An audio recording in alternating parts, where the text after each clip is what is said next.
Assalamualaikum warahmatullahi wabarakatuh. Kami dari kelompok 11 ingin menjelaskan materi tentang kematangan dan pengalaman dalam perkembangan anak. Sebelum masuk ke kematangan dan pengalaman, kita perlu tahu apa itu perkembangan. Nah, perkembangan menurut Reni Akbar Hawadi, perkembangan secara luas menunjuk pada keseluruhan proses perubahan dari potensi yang dimiliki individu dan tampil dalam kualitas kemampuan, sifat dan ciri-ciri yang baru. Di dalam istilah perkembangan juga tercangkup konsep usia yang diawali dari saat pembuahan dan berakhir dengan kematian. Perkembangan tidaklah terbatas pada pengertian pertumbuhan yang semakin membesar, melainkan di dalamnya juga terkandung serangkaian perubahan yang berlangsung secara terus-menerus dan bersifat tetap dari fungsi-fungsi jasmania dan rohania yang dimiliki individu menuju ke tahap kematangan melalui pertumbuhan, pemasakan, dan belajar. Nah, kita masuk ke kematangan. Kematangan mula-mula merupakan suatu hasil daripada adanya perubahan-perubahan tertentu dan penyesuaian struktur pada diri individu, seperti adanya kematangan jaringan-jaringan tubuh, saraf, dan kelenjar-kelenjar yang disebut dengan kematangan biologis. Kematangan terjadi pula pada aspek-aspek psikis yang meliputi keadaan berpikir, rasa, kemauan, dan lain-lain, serta kematangan pada aspek psikis ini yang memerlukan latihan-latihan tertentu. Misalnya, anak yang berusia 5 tahun dianggap masih belum matang untuk menangkap masalah-masalah yang bersifat abstrak.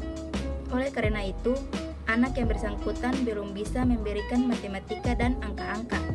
Pada usia sekitar 4 bulan, seorang anak belum matang didudukan karena berdasarkan penelitian bahwa kemampuan leher dan kepalanya belum mampu untuk tegak. Usaha pemaksaan terhadap kecepatan tibanya masa kematangan yang berlalu awal akan mengakibatkan kerusakan atau kegagalan dalam perkembangan tingkah laku individu yang bersangkutan. Selanjutnya, pengalaman.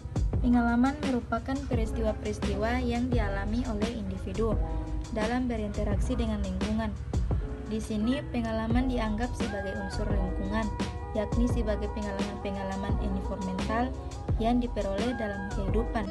Sementara para ahli menekankan untuk lingkungan menganggap pengalaman-pengalaman environmental sebagai faktor yang paling penting dalam perkembangan anak. Menurut kaum environmental, unsur genetik sekedar mewariskan potensi dasar, tetapi sebagaimana hal itu tubuh berkembang sangat tergantung pada makanan, gizi, perawatan medis, latihan pendidikan yang diberikan oleh lingkungan. Kesimpulannya, lingkungan dipandang sebagai faktor yang paling terpengaruh dalam perkembangan anak.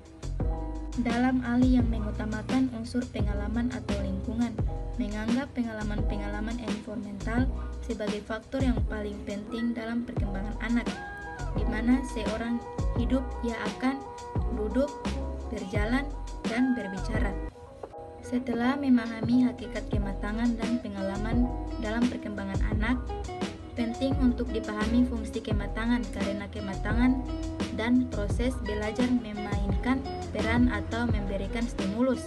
Fungsi kematangan yang dimaksud yaitu fungsi filogenetik dan fungsi otogenetik, di mana fungsi filogenetik yang dimaksud adalah fungsi-fungsi umum pada individu seperti merangkak, duduk, berdiri, dan berjalan. Perkembangan terutama akibat pengaruh neurologis, peningkatan kekuatan, dan peningkatan kendali otot. Perubahan-perubahan tersebut sangat dipengaruhi oleh genetik yang diwariskan. Sebagai contoh, seorang anak usia 6 bulan tidak akan berhasil dilatih untuk berjalan karena fungsi-fungsi organ atau otot-otot organ yang berhubungan dengan keterampilan berjalan belum matang. Fungsi otogenetik. Fungsi otogenetik adalah fungsi-fungsi khusus pada individu, seperti menulis, membaca, mengemudi, berenang. Faktor stimulus lingkungan dalam bentuk belajar atau pelatihan itu sangat penting. Walaupun anak sudah mencapai kematangan untuk menulis, tetapi tidak akan menulis tanpa diberi latih menulis. Tidak akan dapat membaca jika tidak dilatih untuk membaca. Tanpa fungsi tersebut, perkembangan tidak akan terjadi.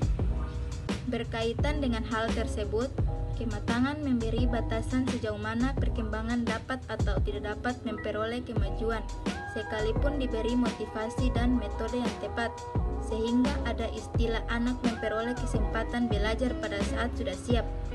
Dapat mengakibatkan anak mungkin tidak lagi dapat merealisasikan kemampuan secara optimal.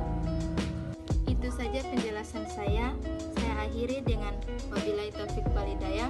Wassalamualaikum warahmatullahi wabarakatuh.